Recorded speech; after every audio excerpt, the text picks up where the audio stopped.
Right then, welcome back.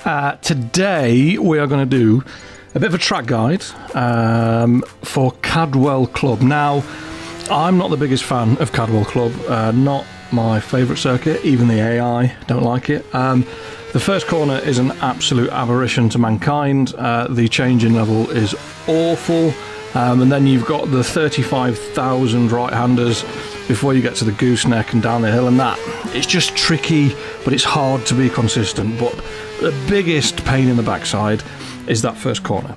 We're on the 2005 GSX-R600, and we'll have a look. So across the start-finish line, turn 0.5 is blind.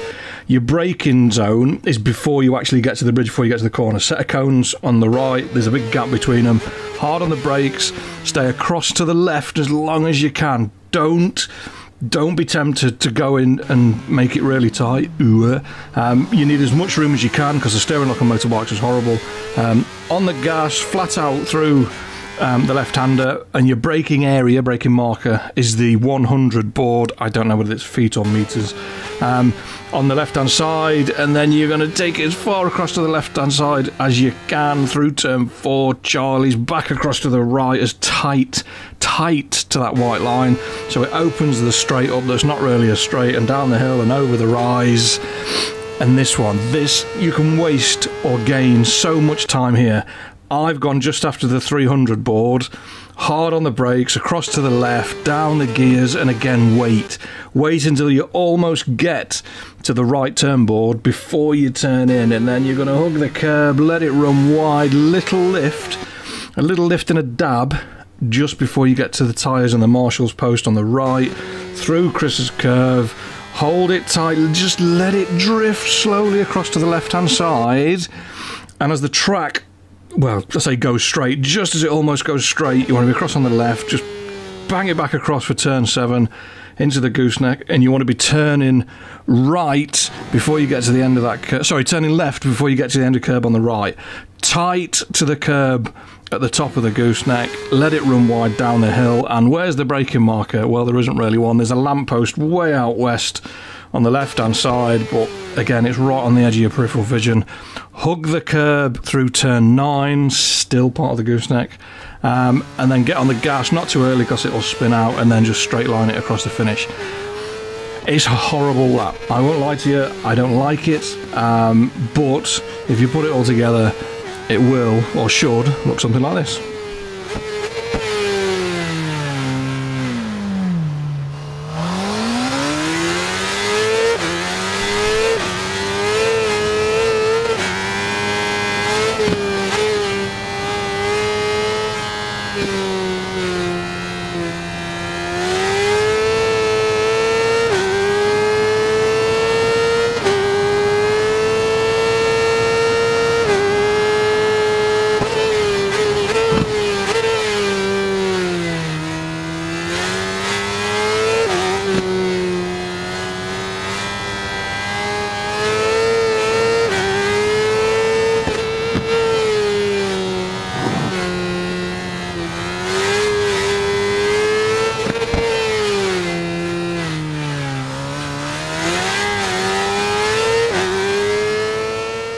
So yeah, fiddly track, not as good as Woodlands, not as good as the full GP circuit. I don't like the horrible chicane before the mountain on the motorcycle circuit.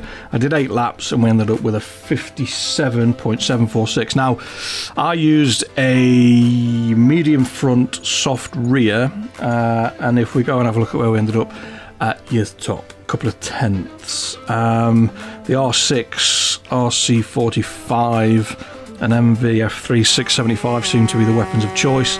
I did do it again on the NSR 250R race bike, which we did a while back.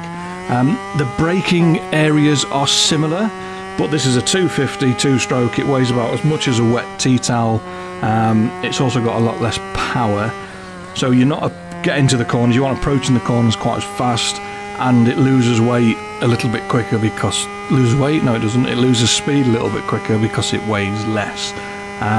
So like your braking zone down here, I'm going way past the 300 metre, 200 metre, and somewhere just after the 200 metre board I'm getting on the brake. So again, it's just a case of down test and adjust to see where your braking points are and have a little bit of a nibble. On a 1000cc bike, obviously you're going to be braking earlier than I was on the 600. I appreciate that's a given, and I apologise for trying to teach you to suck eggs, but there we are. But yeah, the 250 was okay. We did a setup guide on it. Rear tyre heat was a massive problem. But yeah, we only did 4 laps on that, 1:08. So I mean, that's what, three seconds slower, which on a short little lap like that, it's not a massive difference, is it?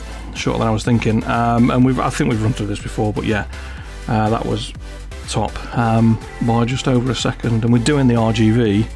I've got the RGV 1991 RGV 250 road bike. That's the next bike that I'm doing. So yeah, there you go. That's your lot. Next one, we're going to do the Nürburgring GP circuit on the R7 because we set a decent time on that. And that's it. So fingers crossed I'll see you then. Take care, stay safe. Peace.